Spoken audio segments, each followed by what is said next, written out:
start with what's been previously admitted as State's Exhibit number 44.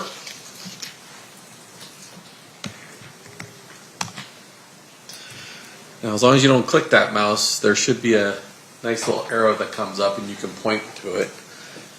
What are we looking at in State's Exhibit 44?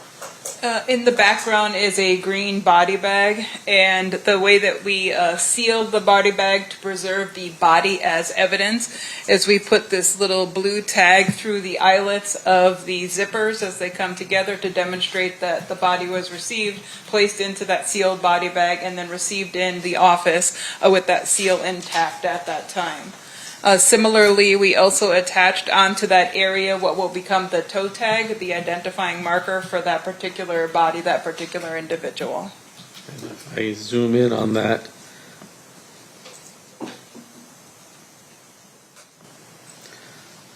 we're able to see that the name was Lassane Crooks, aka Tupac Shakur, date of death 9/13/96 at approximately 1600 or 4 p.m. That's correct.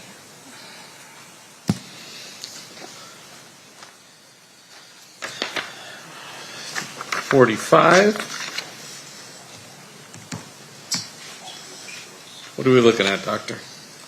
This is just opening up of the body bag, and then one of the first photos that was taken at the time that the body bag was opened, demonstrating the decedent and the condition that he was received in and the body bag.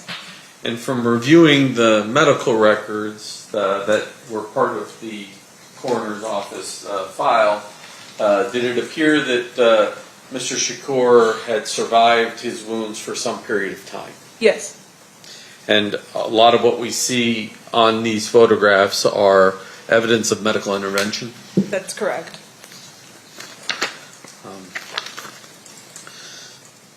046. This is a facial shot. I know there's a ruler in the way, but this is a facial shot of Mr. Shakur. Oh, that's correct. And then we're not going to display all of his tattoos, but there were photographs taken. This is 47 to identify his various tattoos. Correct. So you can see on his right stomach there that says thug. And then if we go to 48, on the other side it says life. Correct? Correct. Okay.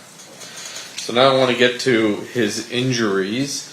And I'm going to start with, well, I'll start with 49. What are we looking at here? This is the right side of the body up by the chest area. You can see the right axilla or armpit in that region. And then you could see some of the sutures of what they call a thoracotomy incision, where they've cut into the side of the chest. And then just below that, this is an entrance gunshot wound. And then just below that thoracotomy chest, there appears to be a stitched up area.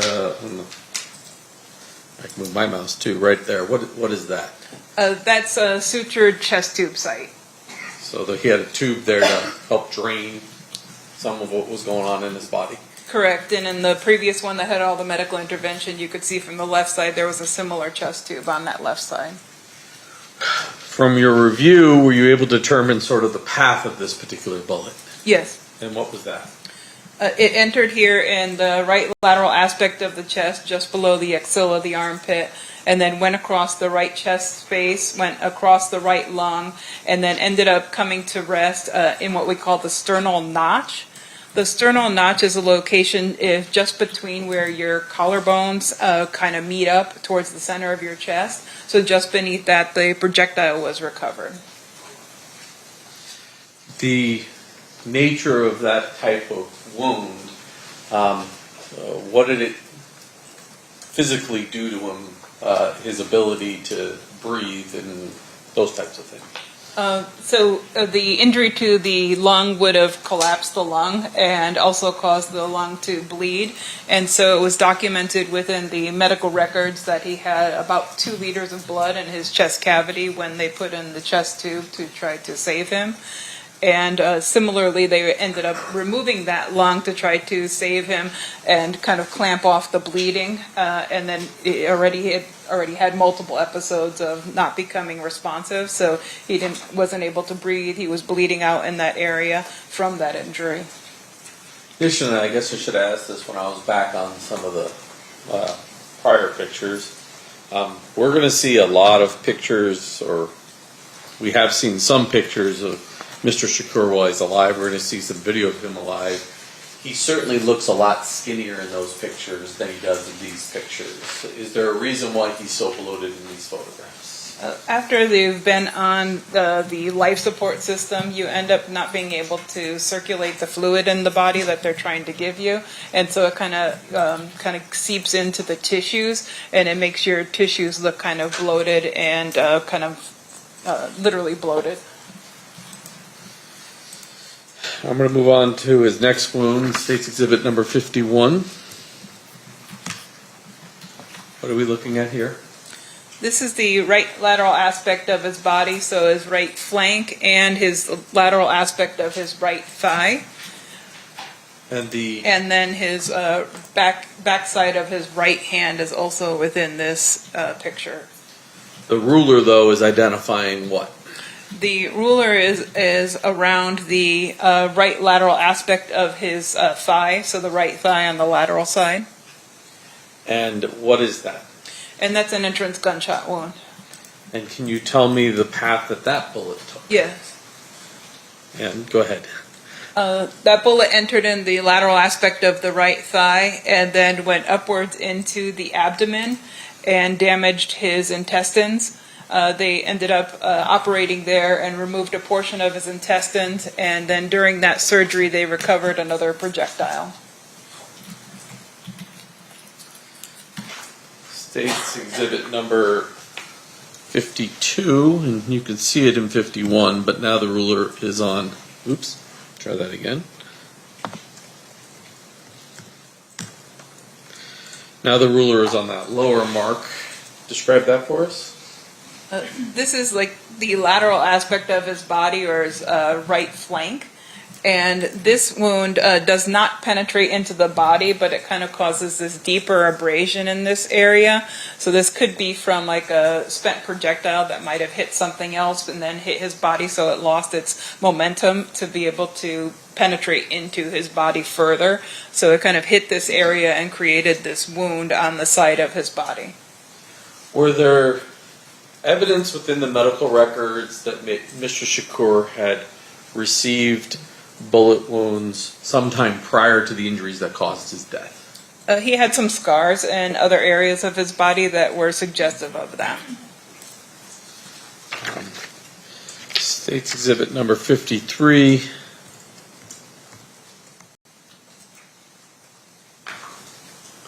What are we looking at? This is the back of his right hand, and on the ring finger he has an entrance gunshot wound. This path goes through the hand and goes through that finger and then fractures that bone right by the ring finger area. And then 54,054. What are we looking at? This is the exit aspect of that wound that we saw the entrance to on the back of the hand, and it kind of exits out the underside and partly in the webbing between those fingers. Now you mentioned that during the surgery, UMC would have recovered one bullet, and then autopsy, another bullet was recovered? That's correct. And so, as it relates to the autopsy, showing you State's Exhibit number 55. What are we looking at here? This is the projectile that was recovered during the autopsy. This was the one underneath the sternal notch to which I referred earlier. And just so the jury understands these when they get to the back room, that's the same bullet, it's just taken from the opposite side. Yes, we take multiple angles of those projectiles. photos of multiple angles. Your Honor, just for the record, what exhibit number is this one? Mr. Gustafson? 56. Okay. Now, Doctor, in addition to not only the photographs, were there other records identifying Mr. Shakur within the coroner's office records? We have both some medical records and some photographs, as well as the autopsy report, the investigation report, and the toxicology report as well. Did you also have an affidavit from Mr. Shakur's mother indicating that's her son and he's dead? Yes. And were there also post-mortem fingerprints taken to confirm that information? Yes. After reviewing all of those records, do you have an opinion as to the cause of death of Mr. Shakur? Yes. And what is that? He died of gunshot wounds of chest and abdomen. And do you have an opinion as to the manner of death? Yes. And what is that? Homicide. When a medical examiner uses the term homicide, what does that mean? The simplest form is death at the hands of another. Thank you. I pass the witness.